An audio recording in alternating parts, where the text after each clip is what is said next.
Yo, what's up, guys? I'm a little bit late on the party already, but rather late than never. I just woke up and this thing posted about 3 hours ago, 4 hours ago.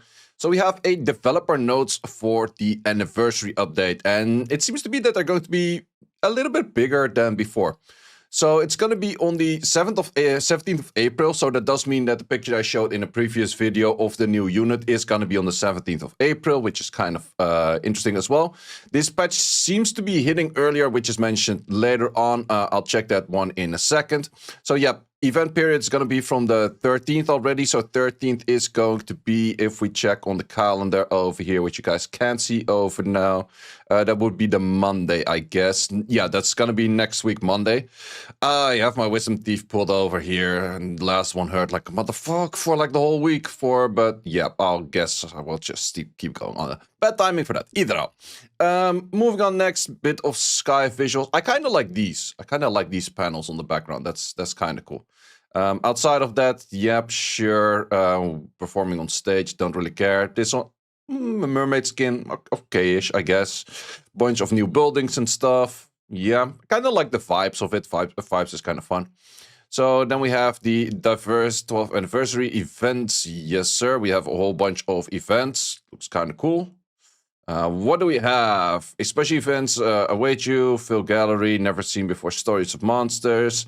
New content reveal every day, so you can look forward to seeing every time you log in. That's kind of cool. At least there's something going on every day. That's kind of funny. You can get various rewards through daily, just daily login kind of stuff. Makes sense. And then we have a cinematic trailer, sure thing. And yeah, that's just pretty much, that concludes the news for the festival. Okay, that's just a lot of cinematic stuff, I would say, rather than anything. Summon mileage, aka pity system. Well, not calling it a pity system, I guess. A mileage system will be added to the game to bring you one step closer to summoning a default net 5 pity system. But we'll call it a mileage because I don't know. With every monster you summon accumulates towards summoning hands, and your mileage is earned for a type of scroll. Once you hit 2000, you can summon a default normal element. Okay, so what do we have for? You have a default 3-star is 1 point, and then we need 4-star is 20, 5-star is 100. So how much pity do you actually get? Well, if you add this up to, you need 2000 scrolls. And with the average rate of 2000 normal scrolls, you normally get 10 units. So you get a 10 plus 1. So you get your 10% extra on that, pretty much. With these, it's a little bit harder because you would normally need 100 of these to get this. And the rates of 100 of these should be the average rate, I think, of about 6.5 net 5s. So technically, these become higher in value because you get a 6.5 plus 1 on your net 5s in these on average rates. And then this one is just straightforward. You get your 10 plus 1 once again. So it gives them more values to legendary scrolls in the first place, which I think is fine because legendary scrolls have been kind of mid because they never counted towards the 10 plus 1 from like the specific event, or yeah, the specific event that's happening every time a new unit is being popped up and that kind of stuff. So we have that over here. I would personally like this for LD scrolls as well, but then you have to summon 10 LD 5s to get 1 extra, so I guess. And I'm pretty sure it only counts towards, yeah, okay, LD scrolls counts towards, like, getting another normal unit, so that's, sure, I guess so. So we have that. Splendid Blessing is not applied, sure. Prepared summon every time, give more meaning, yep. Mostly including scrolls. Yeah, sure. So in the end, they do give pity. That's the simple fact. It is a very small pity, though. It's a 10% thingy, but sure. Runes and artifacts now have a companion, Relic. A brand new monster type is coming to monster equipment is coming to summons. Or let us first briefly explain what relics are. While artifacts and runes are equipped by 1 monster at a time, relics can be equipped by 100 monsters simultaneously. Interesting-ish. For example, if you obtain a relic with proper stats for blah blah blah, you can engrave this relic up to 100 monsters benefiting from attacks such as Chow, Sonya, and Marsha. It's funny that they mentioned Chow because Chow is an HP type damage dealer, but he values a good bit from attack, but flat attack rather than attack percentage. HP, I would still go. If we're talking percentage, I still go HP probably. Idra. We believe many of you have experienced the disappointments for obtaining a Great Rune artifact not being able to grave it on one monster. Yeah, I guess. Relics allow you to share the same effect between multiple without restrictions. I guess they kind of want to make this... they probably only did this because then you don't have to farm another thing like full-time kind of stuff. Because this also allows them to make the relics more rare. And if they did not make the relics rare, they would have had to place them in a different dungeon, and then you had to farm that different dungeon, and the people would have complained. So I guess that this is actually a pretty smart way. So countless credits where credits due. I think that this is pretty smart. Let's continue on the visual aids. In the screen, you have the relic. No, I can no longer talk about left and right side artifact because that holds no value. I'm still gonna call it left side and right side artifact. I don't give a shit. So it's added on the right, so it's kind of like a 7th Rune thingy. Ooh, that's a lot of stats though. Okay, but let's just look into it. So this is where the UI, okay, so we have plus 15% attack. That's a lot of attack. And that is also, I guess, where a lot of PvE things become a lot easier, because the moment you have one good attack one, you can equip that on your whole freaking lineup in PvE, which is kind of strong. The UI design like this, okay, intuitive, on which units it's equipped on, sure. Now let's go into the specifics of the types, okay. You have durability, don't tell me this shit breaks. Like, if this shit starts breaking, I get mad. Like, I tell you that much. Main property, unique property, okay. 1% dealt at the start of the battle for every attack. How much attack does a unit mostly have? Like, this would be like 3 or 4% damage or something like that. This also does kind of mean that you want to start thresholding your attack. Because if you're one attack higher, then you start dealing 1% damage on the whole team, I assume. Which is definitely something. There's one of 3 properties. Attack, defense, HP. Yep, similar as artifacts. Similar to the property of main set of the rune. The value will increase for power prices. Yeah, to help you understand what we have provided at the table. Okay. So it's pretty much all the way to plus 15, and then you get 20%. That is pretty insane. They're still testing this, so it might differ slightly. I think 20% is a lot. Like, if you get 20% on your whole team, that's definitely a something right there. The unique property is special effects assigned to the relics first obtained. Unlike runes, new properties are not added to the relic. Okay, so it's just one thing, sure. And then the unique property of the monster stats, for instance, relic might be damage 1% for 2.5k attack at the start of battle.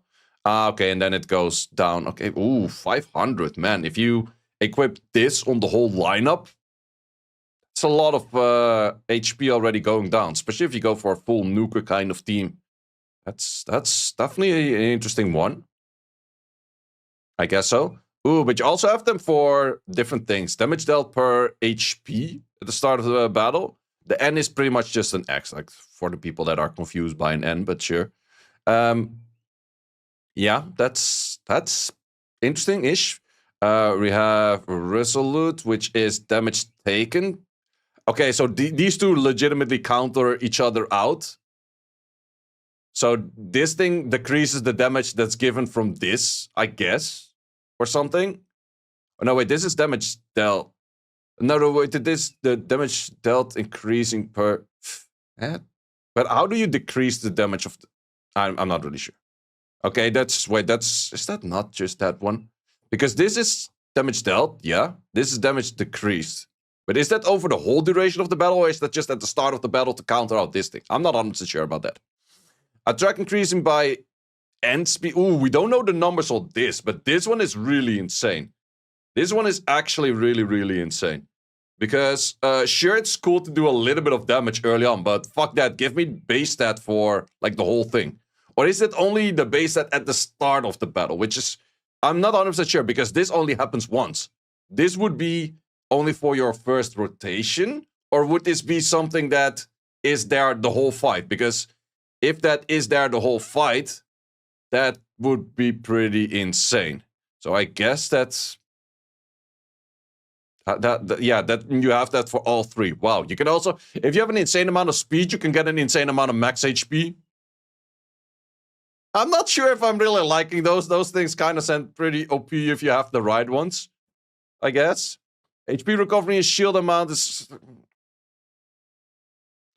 I'm not sure, like, since it is mentioned at the start of the battle, if it is something to stay. I guess it is something to stay, so this one is the only one that's, like, this one is more PvE related. However, I could say just increase your attack by whatever is really nice too. But yeah, okay. We'll have to see, like, how things are. So, unique properties determined by base stats. Yep, that makes a lot of sense. So, max HP 2% per 150 speed at the start of battle if a monster has... wait. What the F are you saying for bases? Are determined on the base stats? Are based on the stats, not base stats. Sorry, it's too early. So, that is not the base stats then. Because if a monster has... Yeah, okay, so it's on the full HP of a unit. Okay. Okay. So then we will add 1.2k extra HP. Okay, so it's on the full HP of a unit. So it is amplified by having good runes already. That's definitely a thing. Unique properties will be added in the future. Okay. Well, then the big question, how do you get them? Look at the main 3 unique properties. Mainly a lot of you would think which units suit you best. At least you can equip it up to 100 units, which definitely makes it, if you get one good one, you don't want more of the same, but you want just like a wider box of different ones kind of style, which is kind of cool. The important is for you regarding power-ups is durability system, which doesn't exist for runes and artifacts. Every rune starts at durability of 3. Each time you power up fails durability. I get Maple Story vibes. At least, does it get destroyed? No, it doesn't seem to be getting destroyed, right? Maybe I'll read that later, but I'm getting Maple Story vibes of upping your freaking equipment, and then at some point it's just... Okay, done for. Fuck! Unlike runes, can be powered up to 15 through substats, blah, blah, blah. Yep, sure thing. Therefore, the key is... Therefore, the key of how many successes can be achieved before failing, up to 3 times. Big question is also, they did not really mention it over here. What is the fail rate? Like, how far does the fail rate drop off? Is it actually reasonable to be expecting to get like a plus 15 or plus 12 even? Is that like crazy hard? Because failing 3 times, if we go back to the old system of how upping runes used to be, then you're gonna be like sitting stuck at like plus 6. Because those rates were ass. Relics can no longer be further... if it doesn't fit your need, it can be broken down. Okay, so at least they don't break itself. That's good. You just cannot power it up any further, okay? You will obtain relic pieces if you break it down. Sure, regardless of the power level. Okay, which you use for... Okay. That is something. Relic power-up stones. Okay, so where do we get those, first of all? Okay, so... You can only up them with the relic power-up stones, which you also have to get from very specific things. But you actually don't get that many, it seems. So, first of all, we get them from the Amira's Luck Pass. Okay, that really does make this thing a absolute must-buy, pretty much. It's also one of the cheaper things out there and having pretty good rewards in general, so that kind of makes sense. Then we have this for the Ancient Crystals, where you can buy 100 or like 10 per month. And you need then a 4 net 5s to actually buy all of that. Well, that is that high value that I would say is a must-buy. We get 2 per month from the glory points on the arena. Well, I guess people have to start doing the arena because this is definitely a must. We also have them from the guild points. People mostly do guild anyway, so that's fine. And then also from crafting. So that would definitely mean start saving your dupes. And dupes should go to this at least for the early stage until you have a few decent relics to work with. What do we have over here? We have them once per month from this. 20 stones, yep, breaking down, sure, makes sense. Crystal shop, okay. Purchase with crystals for 10. Oh, is this an infinite buy? I'm not liking that.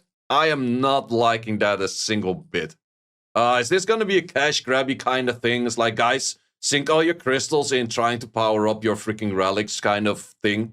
Because this is really sinking down your crystals. I'm not liking this. I'm not liking this a single bit. Because this is feeling very cash grabby. But that is from the first looks of it.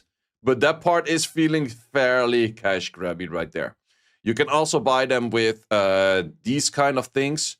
Wait, Ancient Crystals 10 into 10 things right away over here. And here you would have to spend... Yeah, I guess so. So definitely dupes is a great source for getting relics in. So definitely all of your dupes, so therefore mystical scrolls, so therefore whaling, kind of. It feels like a whaling heavy kind of thing, but that is also, it is somewhat understandable because they don't want to make another dungeon to be like, oh, then you also have to farm that dungeon. So where do you put the resources in then?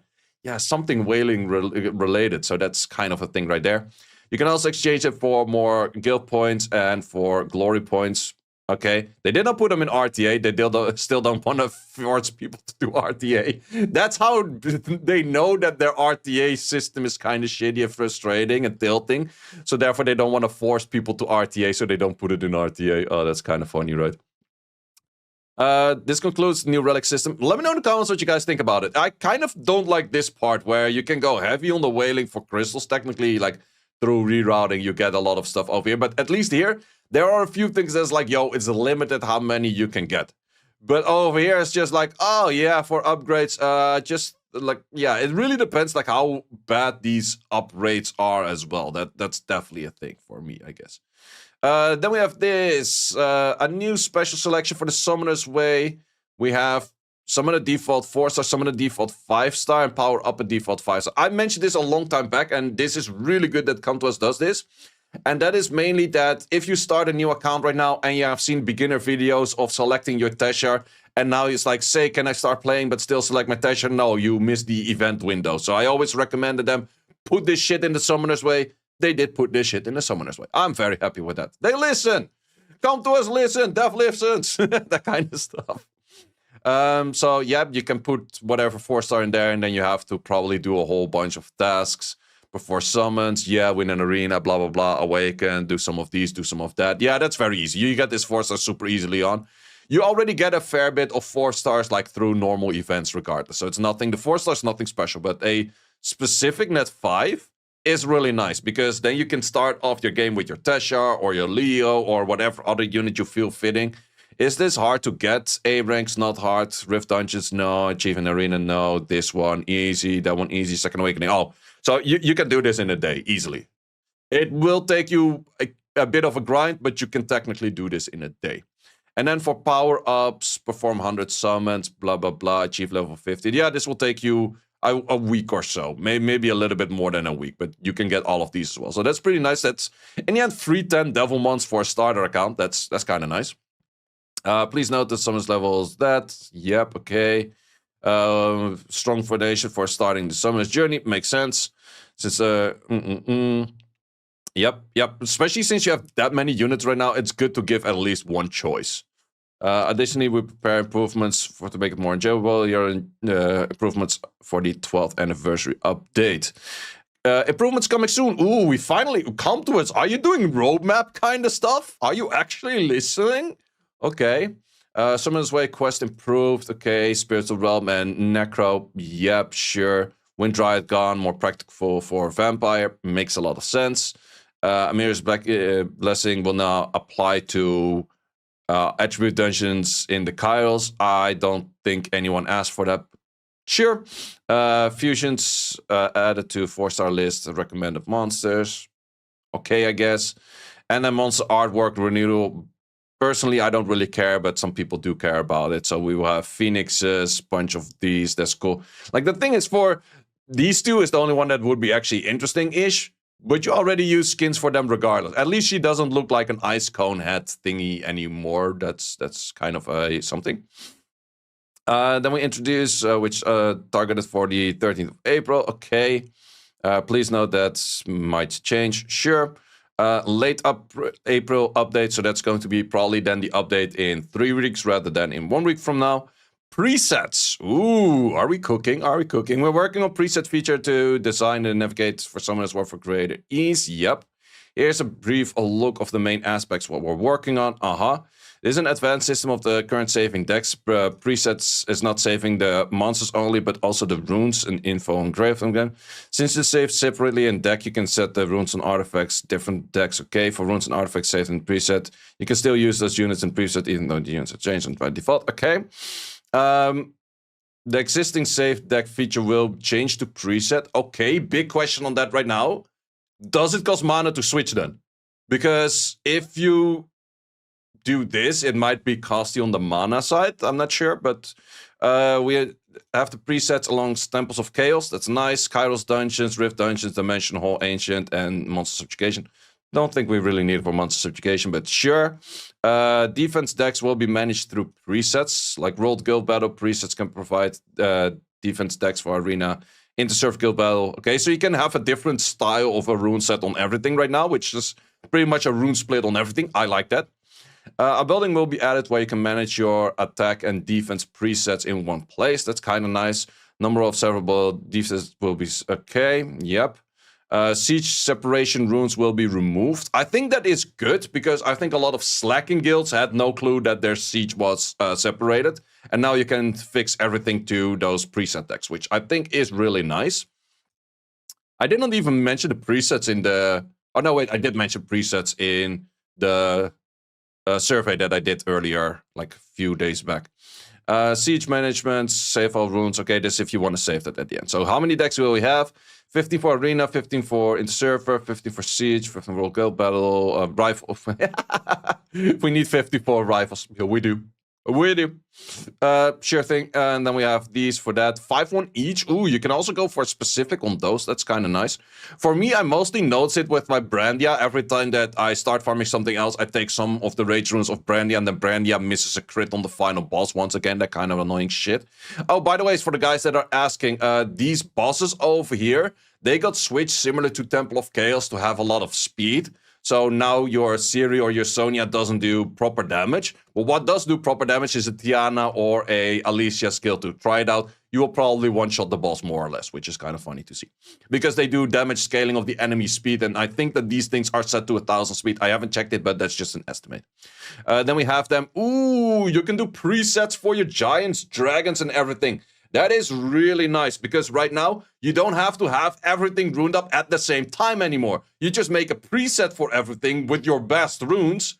And then it's like, oh, I want to switch to... Is there R5 in there? Please let there be R5 in there. Rift Raid. Yeah, Rift Raid's also in there. You can even do 10 presets for Rift Raid. How? Why? You don't need that many, but... At least you can make perfect presets for every dungeon to switch really fast. Because right now, I kind of want to switch out of Steel Fortress that I've been farming for a while. It does mean that I will be having to make all of the dungeon teams one time, but after that one time, it's done. So I do highly recommend to use the, where is it at? This thing over here to make your guides. Like I have all of the guides sitting over here in the swgt.io/game guides. Revisit this, make all of your teams once, or just make it when you want to start farming that one and then keep it safe. If you want to build all teams in one day, I would probably not recommend that. I would just recommend it the moment you want to switch, build that next team, make sure you save your previous team, and then keep going like that. So I guess I'll keep in Steel Fortress until the next one so I can at least save my current Steel Fortress team. And then you can also just load that one specific team and then just upgrade a few things if you got some upgrades across the line. So this one is really, really nice. I really do like this because you're gonna maybe at first think it's like, oh, this is not that big. But once they added this in Ethereal Restart, it felt so much more chill to switch from dungeon to dungeon, which is just really nice. Even for your Trial of Ascension and TOA and that kind of stuff, you can load specific decks, which... pretty nice because most of the time, this rune is now on this one, this rune is now on that one. Only question I have is like, how expensive is this on the mana? But then again, we don't really care about mana in the late game anyways. And this is more late game-ish helping you anyways. But we shall see, we shall see. Preview understanding, that kind of stuff, blah, blah, blah. Yep.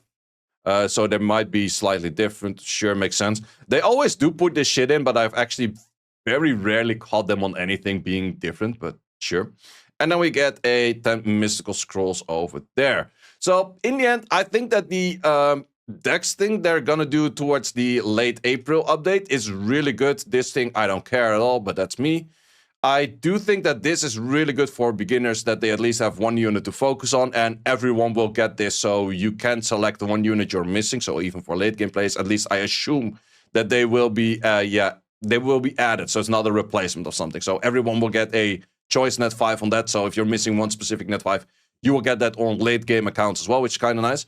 I like the idea by Relics. I'm just kind of fearing for it being a little bit too pay to win with you being able to put an ungodly amount of crystals into relic power-up stones. It's the only thing that I'm slightly fearing, but maybe that's also something that at the start, since it is semi-viable, at least for the upgrades, that at the start some whales will kind of power creep, and then after like half a year or a year, it kind of levels out because then everyone reach the max.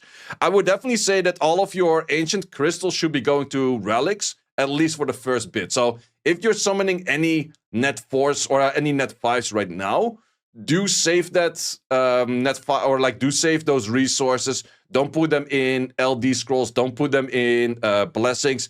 Keep them for relics for right now, and then the moment you have a proper set of relics, then it's kind of fine again. Because in the end, you only need like a good few relics in every set with the right main stat and then the right side stat on a decent level. You only need that once, because equipping shit on 100, you can literally equip your one relic on your whole RTA lineup twice. So that's, yeah, you don't need that many of them. You just need a big variety of them and high level. That's all. But yeah, I think that is pretty cool. Let me know in the comments what you guys think about it.